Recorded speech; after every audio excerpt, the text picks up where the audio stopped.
इन मासूमों को हिंदू और मुसलमान के बारे में किसने बताया? तूने? इधर आ, असलियत जानना चाहता है ना? इधर आ, कौन है?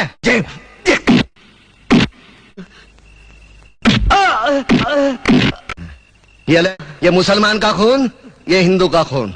बता, इसमें मुसलमान का कौन सा, हिंदू का कौन सा? बता। साले बनाने वाले ने इसमें फर्क नहीं किया, तू कौन होता है फर्क करने वाला?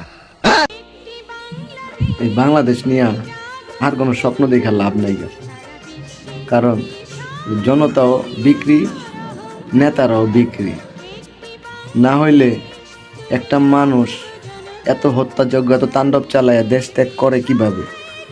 এবং এখনও তাকে আনার জন্য মানুষ চেষ্টা করতেছে। তো মানুষের কি বিবেক, মনুষ্যত্ব কিচ্ছু নাই, সব বিক্রি করে ফেলাইছে। এই যে আজকে হঠাৎ করে কে এতদিন তো কই হিন্দুর উপরে হামলা হইল না, এখন হঠাৎ করে এই হিন্দু মুসলমান লাগাই দিয়া আপনারা বাংলাদেশটার ভিতরে একটা অরাজকতা সৃষ্টি করতে চাইতেছেন।